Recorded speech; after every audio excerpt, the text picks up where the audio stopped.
Muy buenas noches. Va a ser muy difícil hablar ahora y poder capturar la atención de ustedes después de esta charla, ¿verdad? Así que yo quiero compartir con ustedes algo un poco quizá distinto. Estamos viendo un montón de testimonios que realmente son espectaculares y quizás lo que yo voy a hacer un poco con ustedes es reflexionar, pensar. Pero después me gustaría que al final veamos por qué reflexionamos y por qué pensamos.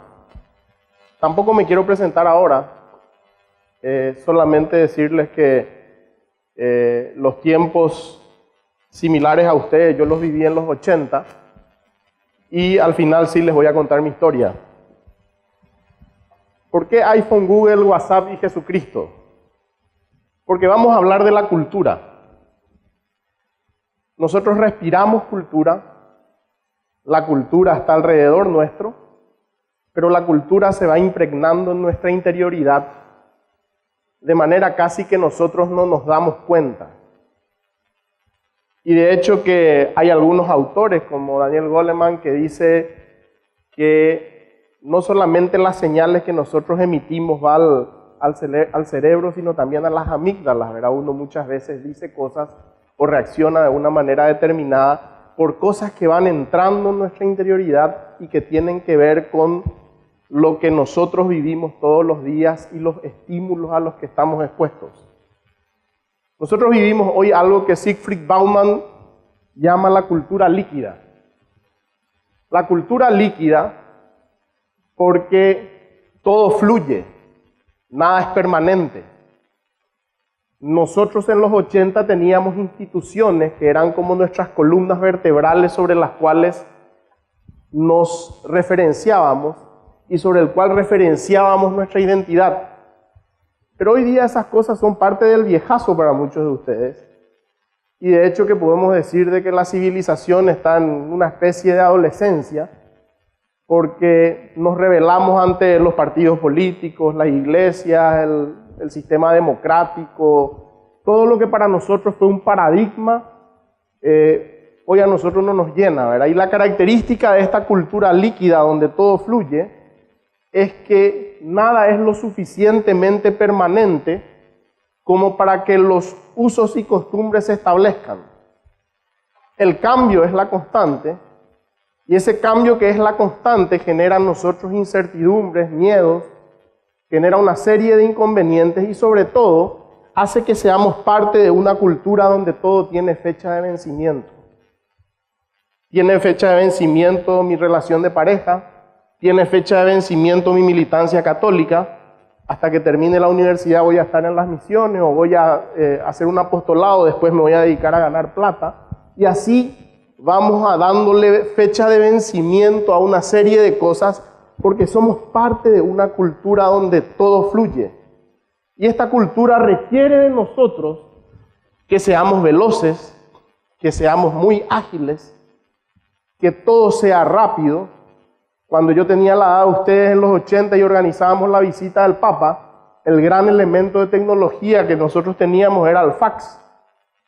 Y gracias al fax nosotros pudimos entrar en contacto en ese entonces con el asesor de comunicación del Papa porque querían suspender el encuentro de los constructores con la sociedad, que era una de las cosas que estábamos organizando. El Papa amenazó no venir al Paraguay si es que ese evento se suspendía, ¿verdad? Pero después habrá venido el pager, que acá lo decíamos como Skytel o lo que sea, el celular. Hoy día tenemos los smartphones, los smart TV, etc. El cambio es una constante, por eso estamos hablando de iPhone, WhatsApp, Google como símbolos de ese cambio tecnológico que hace que nosotros tengamos que ser muy ágiles, muy veloces, muy hábiles, pero a la vez tengamos que vivir un mundo muy egoísta, muy hedonista, muy narcisista.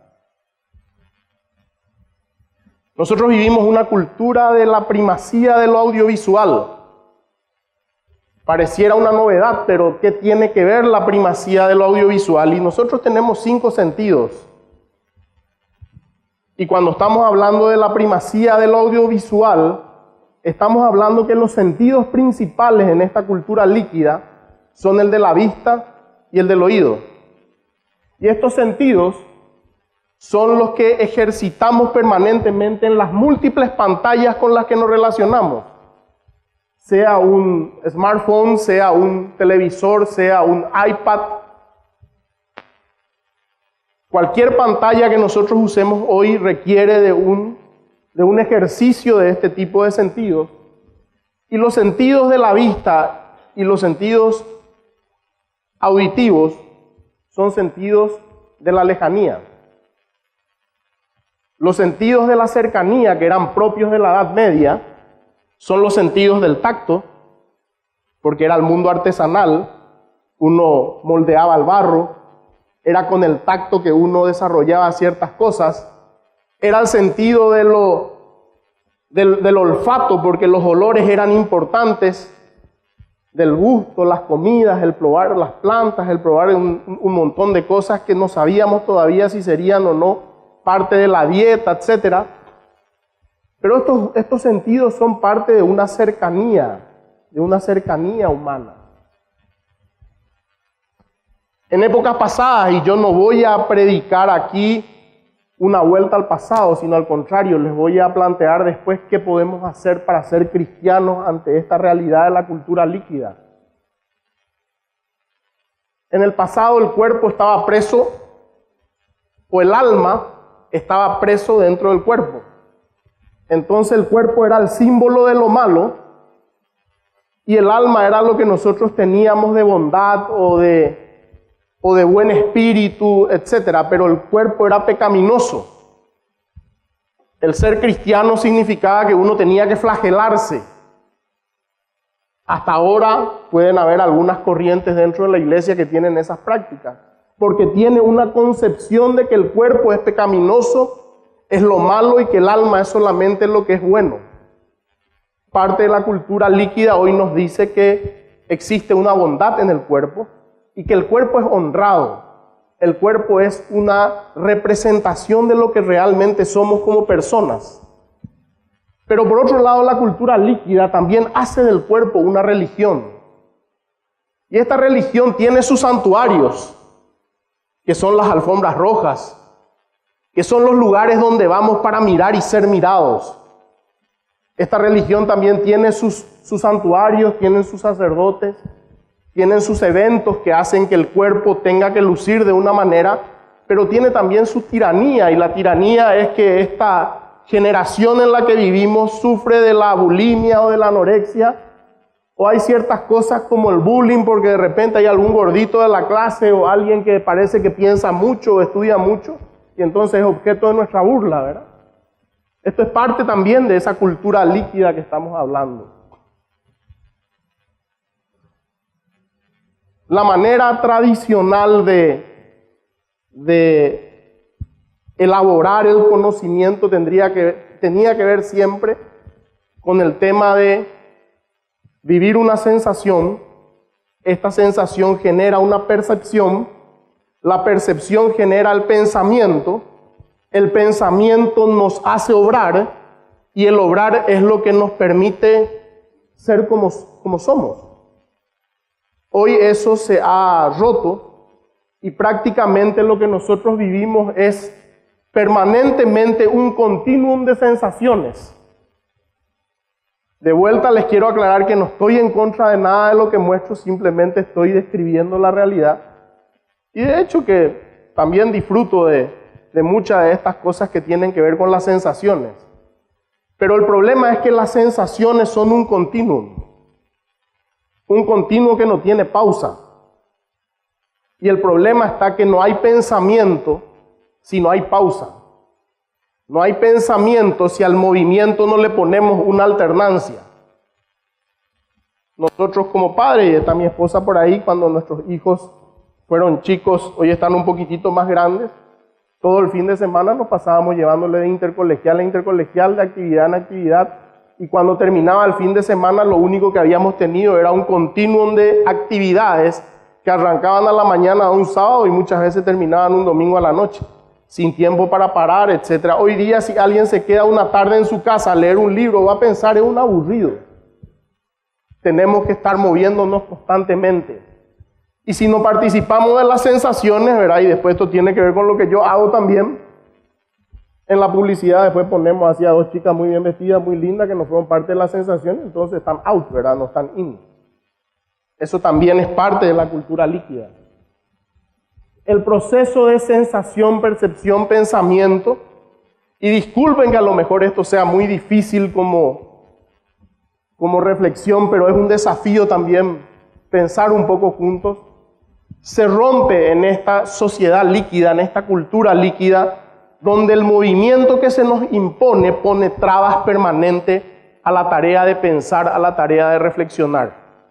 Me encantó escucharle a mucha gente aquí porque en todos ellos y ellas he visto una búsqueda interior que significa que hay pausa, significa que hay reflexión, significa que hay pensamiento. Vivimos una cultura líquida donde experimentamos la alucinación del espectáculo. Y cualquiera daría cualquier cosa por ser parte de un reality show y contar sus intimidades ante 7 millones de personas.